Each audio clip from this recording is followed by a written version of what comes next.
Good evening, everyone. Glad you could make it in spite of everything going on.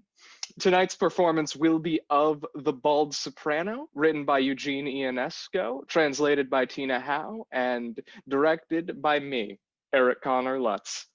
Joining me today, in no particular order, we have Lauren Alberton, who will be playing Mr. Smith, Liam Sisk as Mrs. Smith, Jack Cuttajar as Mr. Martin, Christian as Mrs. Martin, Marina Sotero as the fire chief, and Emma Sasso as Mary the maid. Special thanks go to Michael Labate, Professor Mark Greenfield, and the top e-board for indulging my insanity. Anyway, without further ado, please enjoy the show.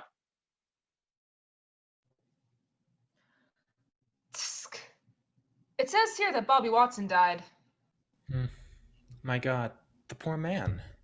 When did he die? Why do you pretend to be astonished? You know very well he's been dead these past 2 years. Of course I knew that. I remember that right away. But I don't understand why you yourself were so surprised to see it in the paper. It wasn't in the paper. It's been 3 years since his death was announced. What a pity. He was so well preserved. He was the handsomest corpse in Great Britain. He didn't look his age.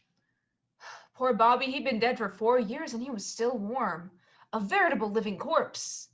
And how cheerful he was. Poor Bobby. Which poor Bobby do you mean? It is his wife that I mean. She is called Bobby too. Bobby Watson.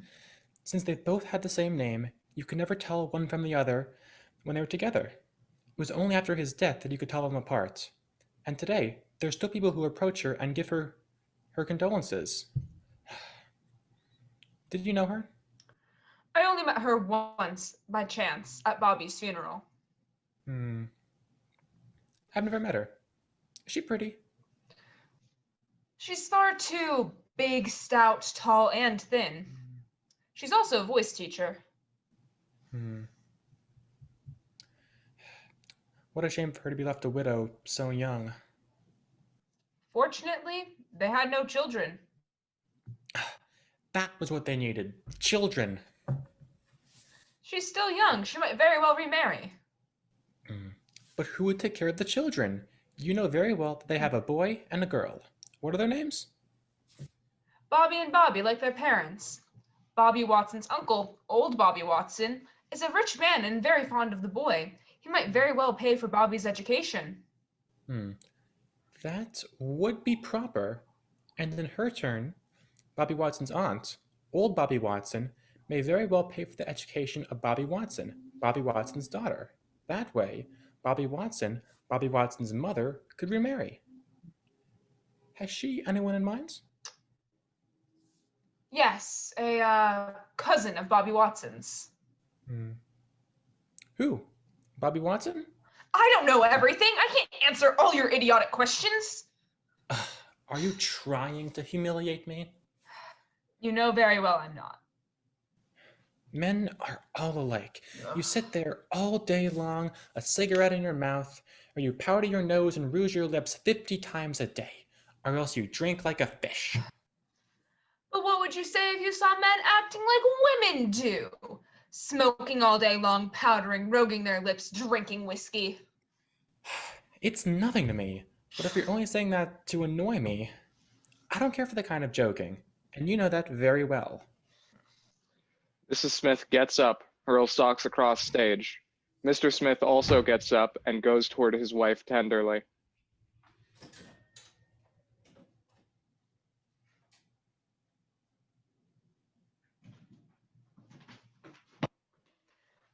Ducky Daddles, what a little spitfire you are! You know I meant it as a joke! He takes her by the waist and kisses her. What a ridiculous pair of old lovers we are. I'm the maid. I just had a very pleasant afternoon. I went to the cinema with some man and saw a film with some women. Afterwards, we drank brandy and milk and read the newspaper. Your guests, Mr. and Mrs. Martin, are here. You were supposed to have dinner with them this evening? Yes, yes, we were. And we were very hungry. We haven't eaten anything all day. You should not have gone out. But it was you who gave me permission. We didn't do it on purpose. My dear Mary, please open the door and let Mr. and Mrs. Martin in. We will change quickly.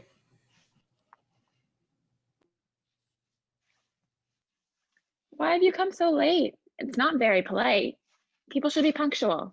But now that you're here, sit down and wait.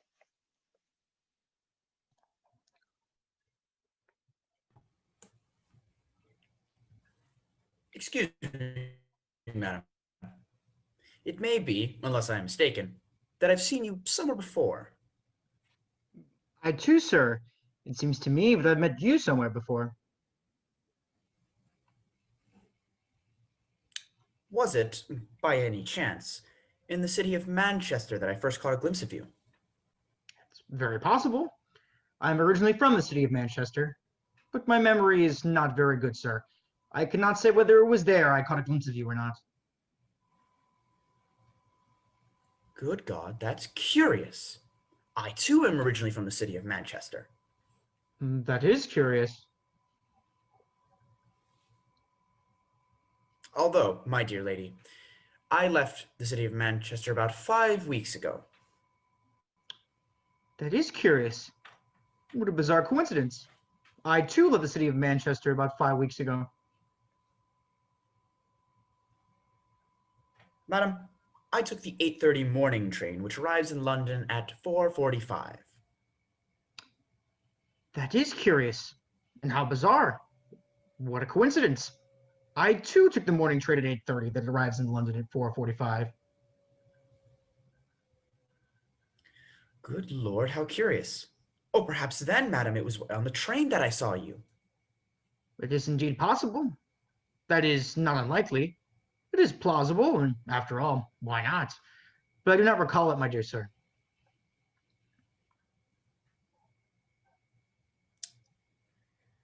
Since coming to London, I have resided in Bromfield Street, my dear lady.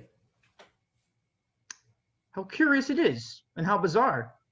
I too, since coming to London, have resided in Bromfield Street. How curious it is.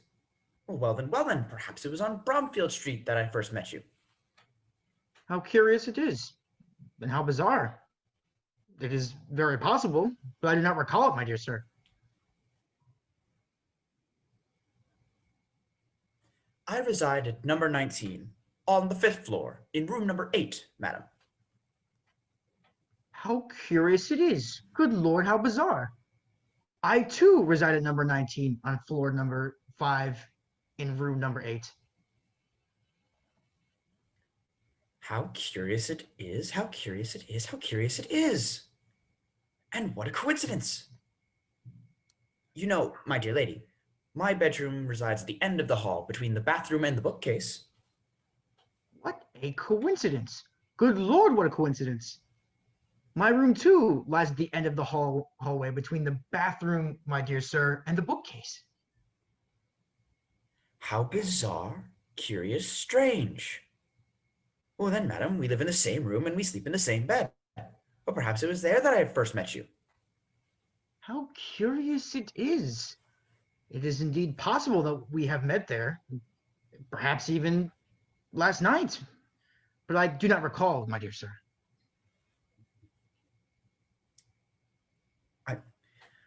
I have a little girl, a little daughter. She lives with me. She is 2, blonde, has a white eye and a red eye. She is very pretty, and her name is Alice, dear lady. What a bizarre coincidence. I too have a little girl. She is 2 years old. She has a white eye and a red eye. She is very pretty. And her name is Alice too, my dear sir. How curious it is, and what a coincidence, and bizarre. Perhaps they're the same child, my dear lady. Curious it is. It is indeed possible. Well then, my dear lady, there can be no doubt about it. They are the same child, and you are my wife. Elizabeth, I have found you again. Donald, it's you, darling. They sit together in the same armchair, their arms around each other, and fall asleep.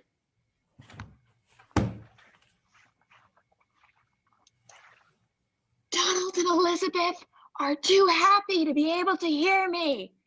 So I'm going to let you in on a little secret. Donald is not Donald, and Elizabeth is not Elizabeth. And here's the proof. The daughter that Donald mentioned is not Elizabeth's daughter. They're not the same person. Donald's daughter has one red eye and one white eye, like Elizabeth's daughter. But Donald's daughter has a right white eye and a left red eye, while Elizabeth's daughter has a right red eye and a white left eye. Thus, when you put the system up to this last piece of evidence, the entire system collapses. Despite these extraordinary coincidences, Elizabeth and Donald not being the parents of the same child cannot be Donald and Elizabeth. So who's the real Donald and who's the real Elizabeth? Who cares? Let's just leave things the way they are.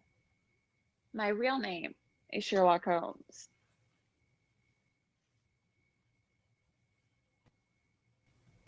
Good evening, dear friends. Thank you for waiting so long.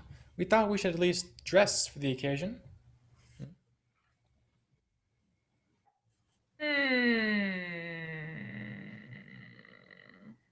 Hmm. Hmm, hmm, hmm. Hmm. Hmm. Hmm. Hmm. Oh, but definitely. Since you travel so much, you must have some very interesting things to tell us. Yes, of course. My dear, tell us what you've seen today. Oh, well, today I saw something extraordinary, something really incredible. Well, this is going to be amusing. Well, when I went shopping today to go buy vegetables, which are getting to be dearer and dearer, in the street near a cafe, I saw a man, about 50 or so, if even that, who. Who what? Who what? Don't interrupt, my dear. You're disgusting. My dear, it is you who interrupted, you bore. Hush. What was this man doing? Well, and I'm sure you'll say I'm making this up. He was down on one knee and he was bent over. Oh. Oh. Oh. Yes, bent over. Not possible. Yes, bent over. So I went over to see what he was doing. And?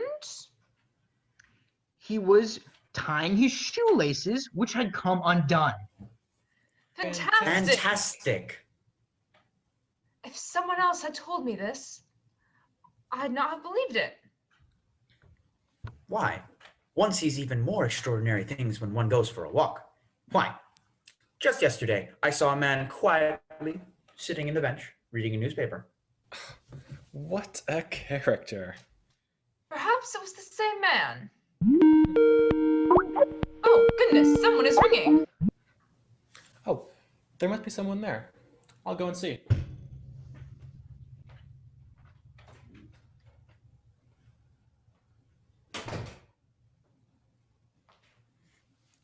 No one. I shall give you another example. Goodness, someone is ringing. There must be someone there. I'll go and see.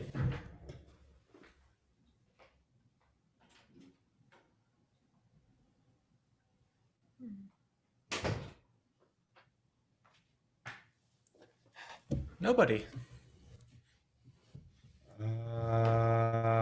You were going to give us another example. Oh, yes, of course. Goodness, someone is ringing. I'm not going to the door again. Yes, but there must be someone there. The first time, there was no one. The second time, no one.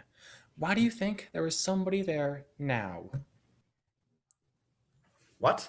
When one hears the doorbell ringing, that means someone is at the door ringing to have it opened.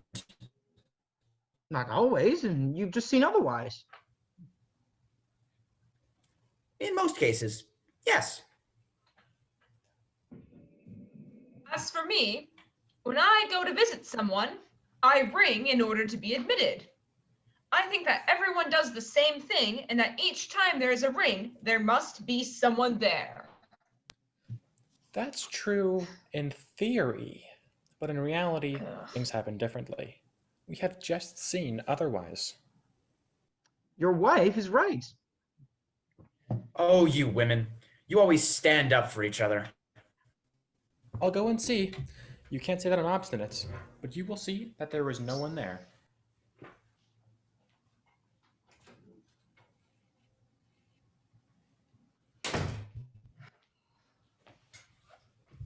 You see? No one there. These men who think they're always right and who are always wrong. Goodness, someone is ringing. There must be someone there. Don't send me to the door again. We've seen that was useless. That's not entirely accurate. In fact, it's false. When one hears the doorbell ring, it is because there is someone there. No. Yes.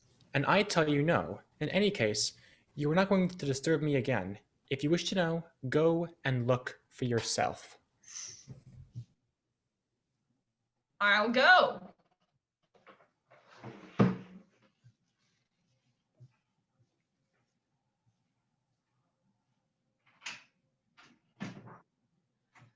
Oh, it's the fire chief. Evening, ladies and gentlemen. Oh, hello, Mr. Fire Chief. Please sit down for a moment and take off your hat. Excuse me, but I can't stay long. I should like to remove my helmet, but I haven't time to sit down. I must admit that I have come to see you for another reason. I am on official business. Oh, and what can we do for you, Mr. Fire Chief? I must beg you to excuse my indiscretion. Is there a fire here?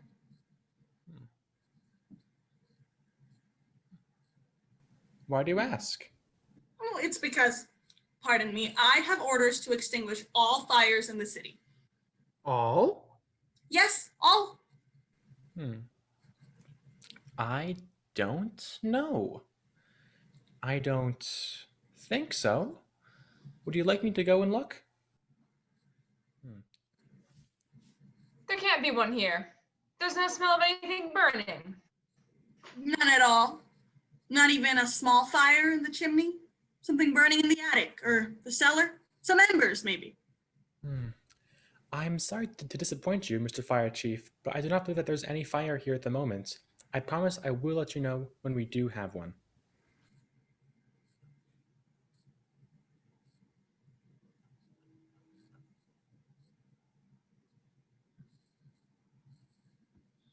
And there's nothing burning at your house either. No, unfortunately. Are things not going well? Very poorly. There's been almost nothing. A few trifles, a chimney, a barn. Nothing important. It doesn't bring in much, and since there are no returns, the profits on output are very poor. Gone to see the match dealer. There's nothing doing there. He's insured against fires. Why not go down and see the vicar of Wakefield and use my name? I don't have the right to extinguish clergymen's fires. The bishop would get angry. Besides, they extinguish all their fires themselves, or they have them put out by Vestals. Go see the Durans. I can't do that either. They're not English, only naturalized. And naturalized citizens have the right to have houses, but not the right to have them put out if they're burning. Nevertheless, when it set fire to it last year, it was put out just the same. He did that all by himself, clandestinely. Mr. Fire Chief, since you're not too pressed, stay for a while longer. You'll be doing us a favor. Shall I tell you some stories? Oh, how charming of you. Yes. Yes, some stories. Hurrah! Hurrah! And what is even more interesting is the fact that the fireman stories are all true since they're based in experience. I shall begin. Isn't he charming?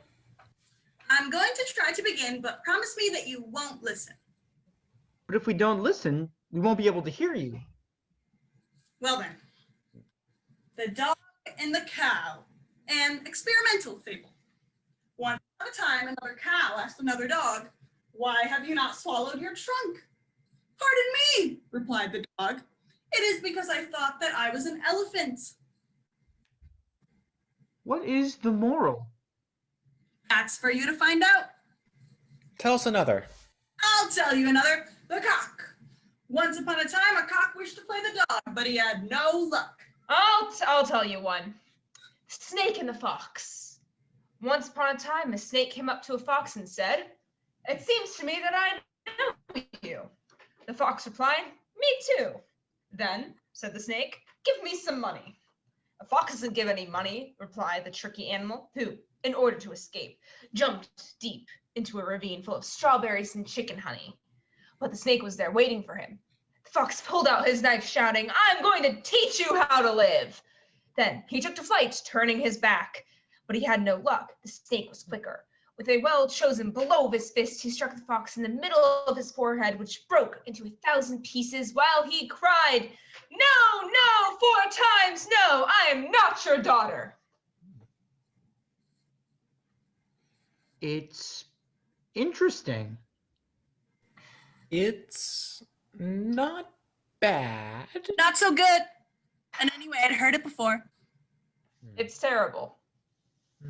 But it wasn't even true. Yes, unfortunately. It's your turn, dear lady. Oh, Mr. Fire Chief, how about another? Oh, no, it's too late. Tell us one anyway. No. Please, do us a favor. I beg you. Okay then, the head cold. My brother-in-law had, on the paternal side, a first cousin whose maternal uncle had a father-in-law whose maternal grandfather had married as his second wife a young native whose brother he had met on one of his travels, a girl of whom he was enamored and by whom he had a son who married an inspired lady pharmacist who was none other than the niece of an unknown fourth-class petty officer who was the mother of a priest whose grandmother, occasionally in the winter, like everyone else, caught a cold. A curious story. Almost unbelievable. Excuse me, Mr. Fire Chief, but I didn't quite follow your story. When we got to the end about the grandmother of the priest, I got all mixed up. Well, one always gets mixed up in the hands of a priest. Mr. Fire Chief, begin again. Everyone wants to hear. I don't know whether I'll be able to. I am on official business. It depends what time it is. Oh, we don't have the time here. But the clock? It runs badly. It is contradictory, even, and always indicates the opposite of what the hour really is. Madam, sir, What do you want? What have you come in here for? madam, sir, if you'll excuse me, and these ladies and gentlemen too, I would like to tell a story myself.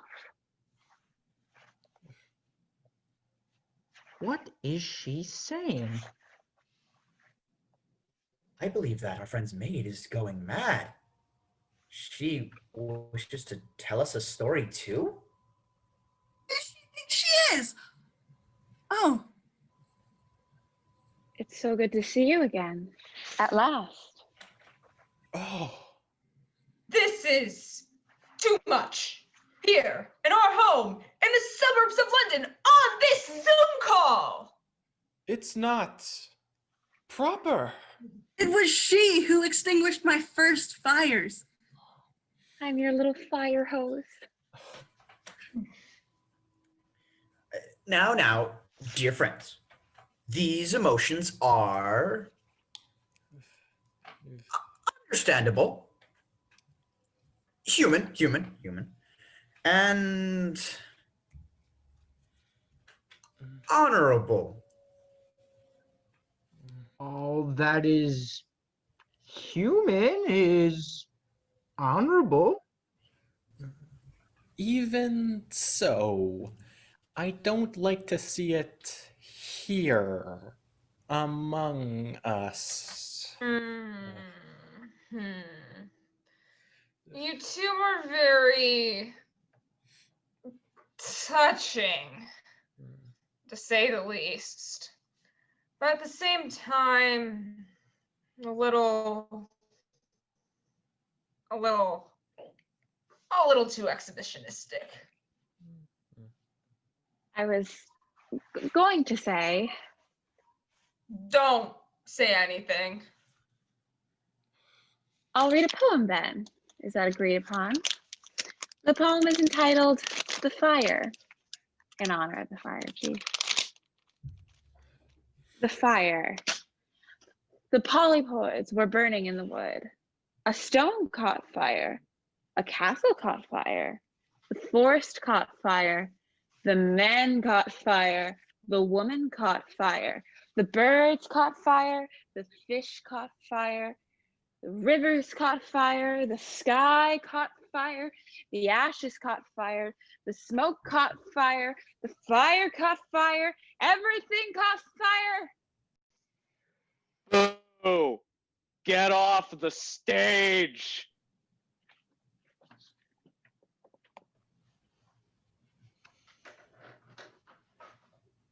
That sent chills up my spine. And yet, there was a certain warmth in those lines. Thought it was marvelous. All the same. You're exaggerating. Just a minute. I admit all this is very subjective, but this is my conception of the world, my dream, my ideal.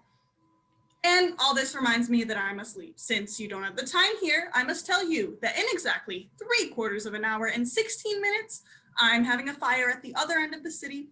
Consequently, I must hurry, even though it will be quite unimportant. What will it be? A little chimney fire? Oh, not even that. A straw fire and a little heartburn. Well, we're sorry to see you go. You have been truly entertaining. Thanks to you, we have passed a truly Cartesian quarter of an hour. Speaking of that, the bald soprano.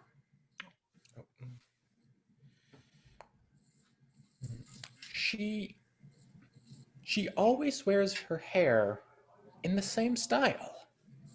Then goodbye, ladies and gentlemen. Good luck and a good fire. Let's hope so for everybody. What are the 7 days of the week? 1, 2, 3, 4, 5, 6, 7. Edward is a clerk. His sister Nancy, a typist. And his brother William, a shop assistant.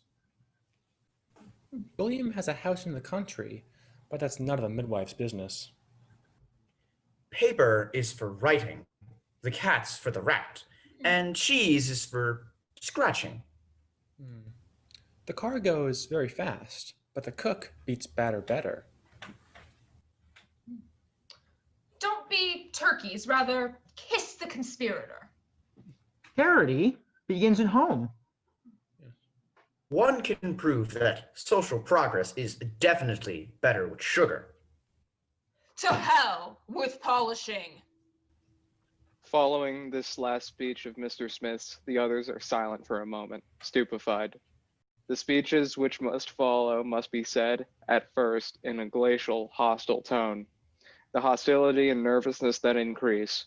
At the end of this scene, the four characters must be standing very close to each other, screaming their speeches, raising their fists, ready to throw themselves on top of each other. One doesn't polish spectacles with black wax. Yes, but with money, one can buy anything. I'd rather kill a rabbit than sing in your garden.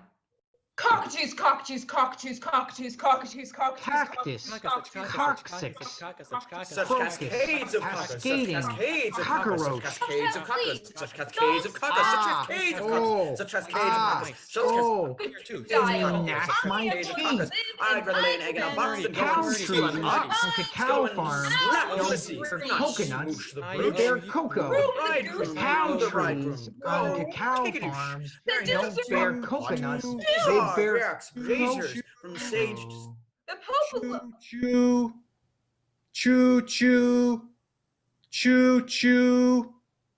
Choo. It's not.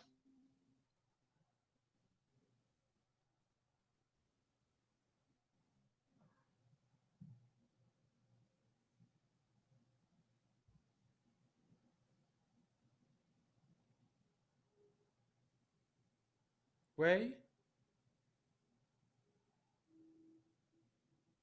It's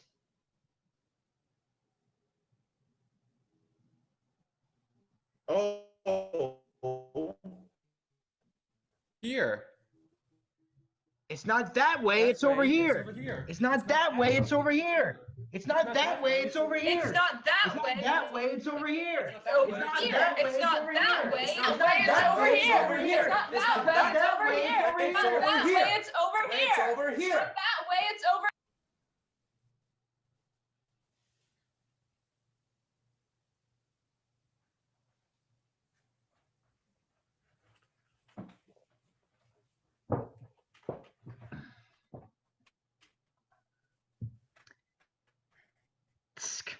It says here that Bobby Watson died.